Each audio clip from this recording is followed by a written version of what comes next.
Hello everyone and welcome back to No Plan. Today we are with your Trailblazer, which has a nice new fresh coat of paint. And to continue the journey of taking my Trailblazer from to we have got a touchscreen radio that we got through Crutchfield. You put in the kind of car that you have, and then when you look at a radio that's supposed to fit, it tells you if it does or doesn't fit, and then they also tell you all the other accessories that you need. Literally one click, they're like, this is your car, these are the parts you need, add to cart, good to go. So I've never installed one of these systems before, but Jack has, so he'll kind of be walking me through it for the first time as we go through this. Tell us the news. It's only wired CarPlay or Android Auto, which it's like twice as much to get wireless, and like for me, I mean, it's not that bad. I thought it was wireless. How do you feel about this? It's the biggest piece of shit. So for the installation, you really want a tool set full of pry tools. Just helps you not break the plastic, especially with older cars when you're opening it. Nice. And I just have an electric screwdriver, but you just really need a Phillips and a flathead. Yes, this is the LTT electric screwdriver. Coming soon. Very, very high tech, exclusively on float plane. Yeah, probably gonna need one. What are you thinking, Jack? Nice Crocs. Thanks. All right, now I'm gonna be your dad. Make sure you get a box to put all of your extra parts in so you don't lose anything. You're doing a great job, Mike. Thank you, Jack. Remove cell hex head to remove radio. Okay. My name is Micah, and this is a story of how I screwed up my vehicle. Cracked it. What was that? I don't know. Use it over? It's definitely nerve-wracking, though, thinking you're gonna crack something. And you crack something. So this is the only victim right here, this crack, which could be easily repaired, although it's not too serious. It's just when you're dealing with old plastic, you just gotta be careful. Trailblazer. Keep the focus on me, baby. Keep the focus! All we gotta do now is remove 3 screws from the radio itself. Yeah, there we go. Alrighty, and then from there, just unplug all the wires from there. And then your antenna. All right, so the best thing to do is right before you do any more work, test the radio out. Here is our connector. Yeah. Oh, that's the door. Ah, a little chime. Okay. Yeah, the door chime. Ready? Oh. Boss.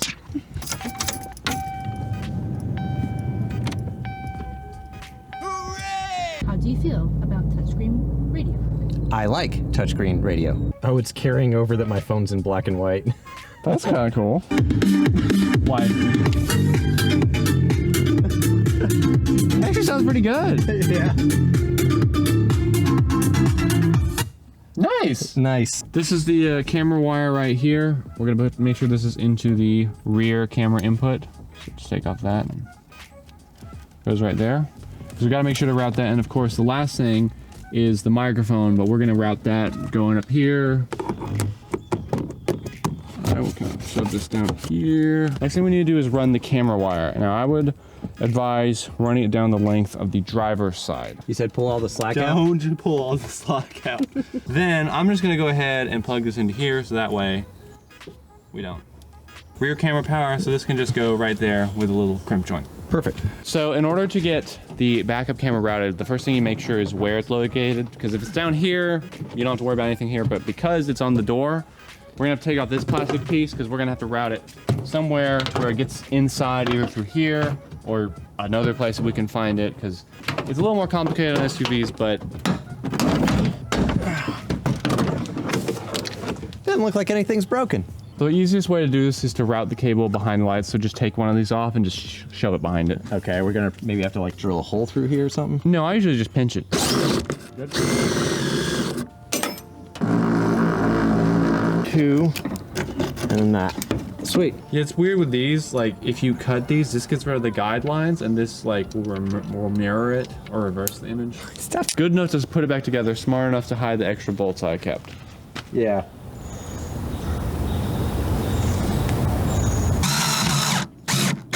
Now, something also is because of that hole there, we might want to get some electrical tape. Just kind of put it over it. Yeah, I was thinking that or hot glue. Yeah. Maybe and either just or. creating like your own gasket kind of thing.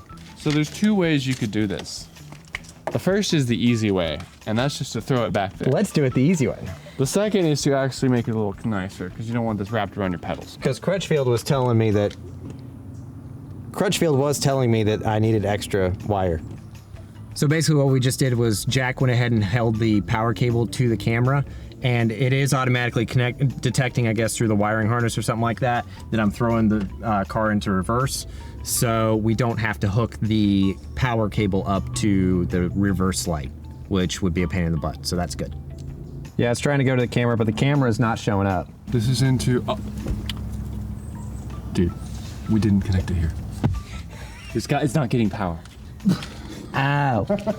Come on, just get out of there. Might be able to just pull it out. That's what she said. Thank you, Micah. Jack, you hooked it up to the wrong power on the box. The wonderful thing about Crutchfield is they give you these wonderful little indicators of every piece. I didn't notice. Is it hooked up in the back? Yeah. We got video! That took way too long. Running cables. Making them look nice.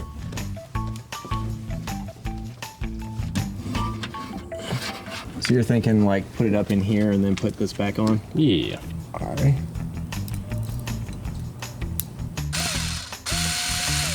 What do you do if you have extra screws when you're done? Don't tell anyone. Yeah, in the LTZ model, I think it is, they have something that goes right there, but this is an LS, so we just pulled that out and now we can have the cables. No. Oh, there we go. Because we put 2 Phillips in the cluster, 1 Phillips under here for the trip home. And for his beloved iPhone users, you can have the charging port right here so I can charge my phone.